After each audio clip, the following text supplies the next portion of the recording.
So welcome back guys. My name is Amlan and in today's Make Knowledge Free campaign, we go about looking at how we can book orders on Amazon using our smartphone.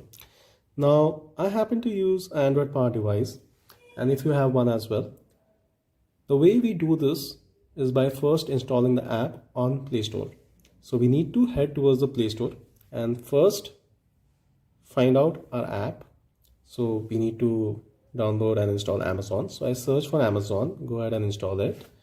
So this is how you'd be installing apps. So this would take some time. Let's wait for that. So I'll just pause it. Okay, now that the app has been installed, I go ahead and open it up. So I'll be presented with the user interface, which would look something like this.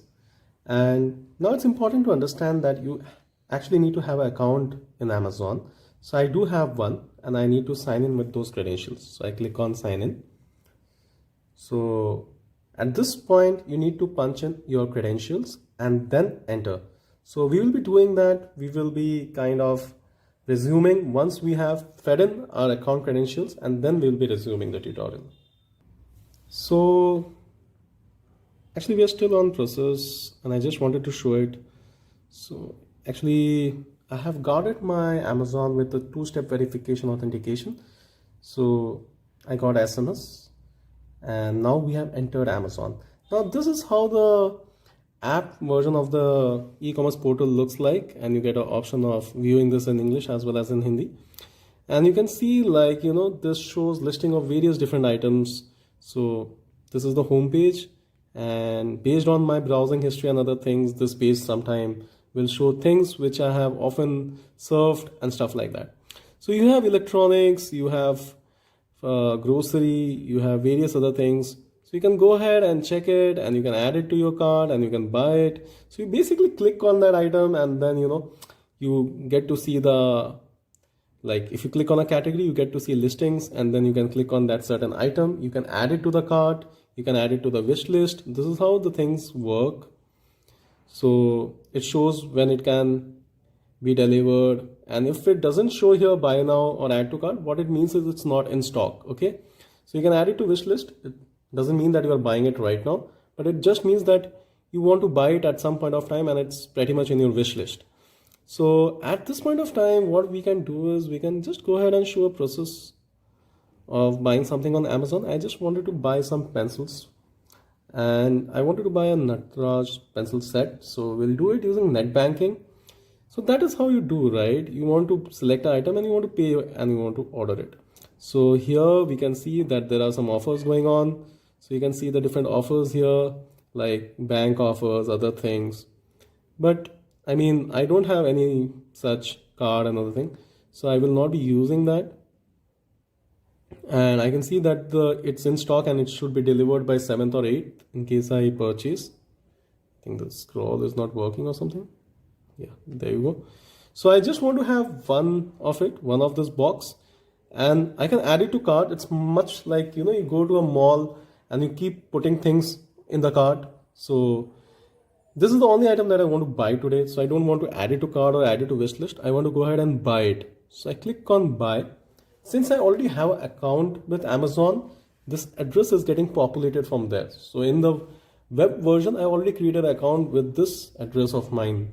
So I want the stuff to be delivered here because it's a physical delivery that's supposed to happen. And I click on deliver to this address and continue. And you can see there are quite few many payment options. So I can use my SBI, SDFC, this, that, things. But I also have the option to use net banking. So I click on net banking and then I click on the bank with which I have net banking, and that happens to be ICICI. So I will show you that. I mean, that's how this tutorial would become valuable, right? So I don't want to default it to this. I can see like what's my total bill and stuff like that. I want to pay it with ICICI Bank. I click on place your order and pay. And it's directing me to the payment gateway. So here I am on the ICICI portal.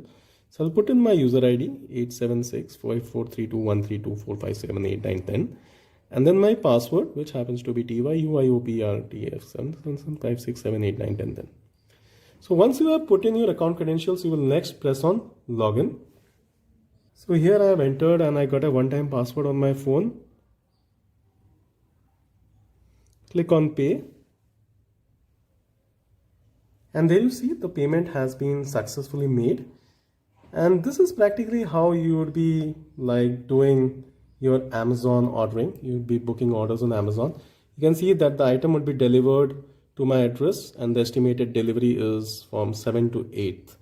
So that's practically it. So let's go ahead and just revisit the steps that we took.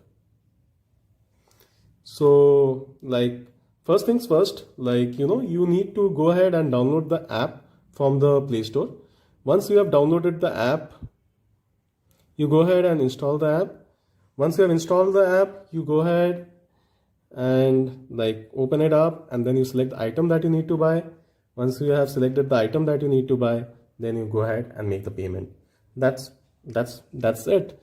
And you can also see like using this small grid, you can check your orders.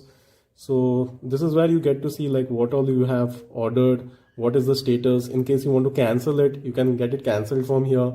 So I mean, this is from where you visit or revisit Amazon and see all details. So this is yet to be shipped. You can track the shipment from here. So these are small little things that you can do on Amazon after you have placed your order, just to check status of your order. And in case you want to cancel, you can cancel it as well. So hopefully you have fun placing orders on Amazon. I think this is a pretty basic thing, but it's equally a very important thing. So hopefully this helps. If it does, please don't mind subscribing to our channel and keep tuned for more such basic things. One more thing, why I make these tutorials, it's for old people and people who are also not that confluent or like well versed with technology, and they are finding it difficult and maybe they don't have a helping hand.